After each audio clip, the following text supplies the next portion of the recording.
Excuse me ma'am, আমি doctor দেখাবো। আপনার স্লিপ আছে? আমি শু পরে আসছি, স্লিপ না। আমি বুঝাইতে চাইতেছি অ্যাপয়েন্টমেন্ট স্লিপ। না, ওইটা আমার নেই। কেন, ওইটা ছাড়া ডাক্তার দেখাতে পারবো না? ওয়েট, মাত্র 65 কেজি। মানে? কেন, আপনি তো মাত্র জিজ্ঞেস করলেন আমার ওয়েট, তাই আমি বললাম। শুনুন, আগামীকাল সকালবেলা আপনার প্রস্রাব টেস্ট করব। এই বোতলে আপনার প্রস্রাব নিয়ে আসবেন। তো টেস্ট কি আপনি করবেন, আপনার সহকারী করবে? আরে না, আমি নিজেই টেস্ট করব। প্রস্রাবের বোতল তো ঠিক আছে, কিন্তু চানাচুর আনলেন কেন? না, ভাবলাম খালি মুখে টেস্ট করবেন, ব্যাপারটা খারাপ দেখায় না, তাই চানাচুর আনলাম। চানাচুরের সাথে টেস্ট করে মজা পাবেন। ডাক্তার সাহেব, আমাকে তাড়াতাড়ি ওষুধ দেন, দাঁতের ব্যথায় সারা রাত ঘুমাতে পারি না। আপনাকেই তো আমি খুঁজছি। কেন? না, আমার তো একজন নাইট গার্ড দরকার, তাই। ডাক্তার সাহেব, আমার প্রস্রাব হয় না, জ্বালা পোড়া করে। মেশিন নষ্ট হয়ে গেছে, পাল্টাইতে হবে। কি বলেন ডাক্তার সাহেব, এটা কেমনে সম্ভব? আরে, যে মেশিন দিয়ে আপনার টেস্ট করব সেটা নষ্ট হয়ে গেছে। আচ্ছা, আপনার খাবার সবসময় ঢাকা রাখবেন। ঢাকা তো অনেক দূরে, কুমিল্লায় রাখলে চলবে? আরে, আপনার কি খবর? এখন কেমন আছেন? কোনো সমস্যা হচ্ছে না তো? না, কোনো সমস্যা হচ্ছে না, তবে হয়েছে কি, এখন দম নেওয়ার সময় আর ছাড়ার সময় বুকের ভিতর টিক টিক শব্দ করে। তাই তো বলি, আমার এত দামি ব্র্যান্ডের ঘড়ি কোথায় গেল? আচ্ছা ডাক্তার সাহেব, আপনি কি সত্যি বলতেছেন আমি চশমা নিলে পড়তে পারবো? নিশ্চয়ই, কেন পারবেন না? আমি তো আগে পড়তে পারতাম না, যাক, চশমা নিলে তাও পড়তে পারবো। ডাক্তার সাহেব, আমাকে কুকুরে কামড়েছে। আপনি কি জানেন না, আমার রোগী দেখার সময় বিকাল 4টা থেকে রাত 8টা পর্যন্ত? আমি তো জানি, কিন্তু হতচ্ছাড়া কুকুরটা তো আর জানে না। ডাক্তার সাহেব, আমার একটা অদ্ভুত রোগ হয়েছে। তার রোগটা কিরকম? আমি অল্পতেই রেগে যাই। ব্যাপারটা একটু খুলে বলুন তো। হারামজাদা, তোর আর কয়বার খুলে কইতে হইব? ডাক্তার সাহেব, আমার পায়ে ব্যথা পাইছি। আচ্ছা, তাহলে এই মলমটা আপনি যেখানে ব্যথা পেয়েছেন সেখানে লাগাবেন। ব্যথা তো যায় নাই। তা মলমটি আপনি কোথায় লাগিয়েছিলেন? খাটের কোনায়। মানে? কেন, আপনি তো বলেছেন যেখানে ব্যথা পেয়েছি সেখানে লাগাতে।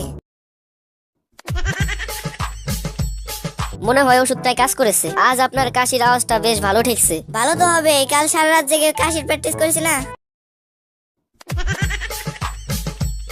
ডাক্তার সাহেব, আমাকে বাঁচান, আমি মনে হয় 10 মিনিটের মধ্যে মারা যাব। আচ্ছা, আপনি একটু অপেক্ষা করুন, আমি 20 মিনিটের মধ্যে ফিরে আসছি। ডাক্তার সাহেব, আমি আমার ওজন কমাতে চাই। তাহলে আপনি প্রতিদিন 5 কিলোমিটার করে দৌড়াবেন।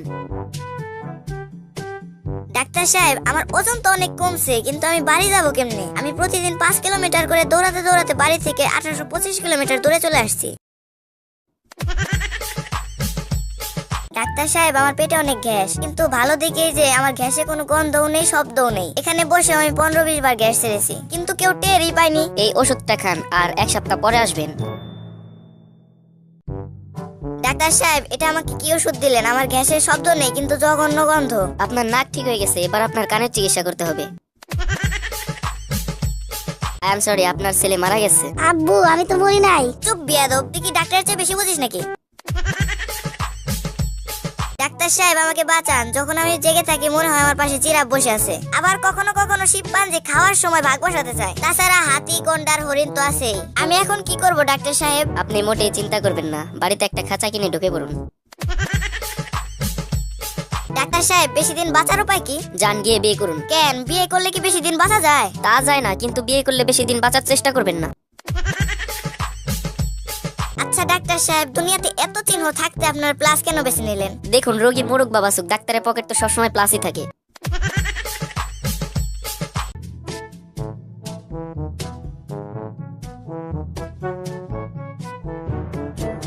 বলুন তো, 3 কে 3 দিয়ে গুণ করলে কত হয়? 398। মঙ্গলবার। 9। এটা আপনি কিভাবে বের করলেন? এটা তো খুবই সহজ, 398 থেকে মঙ্গলবার বিয়োগ করেছি।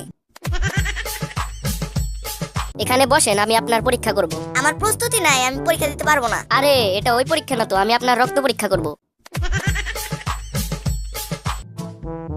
আমি আপনাকে কিছু ওষুধ লিখে দিতেছি, ওষুধগুলো আপনি প্রতিদিন 1 চামচ করে খাবেন।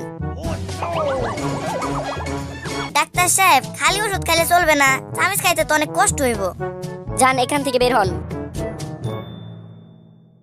এক্সকিউজ মি, ফিসটা দিয়ে যান। আমি কি পরীক্ষা দিছি নাকি যে ফিস দিব?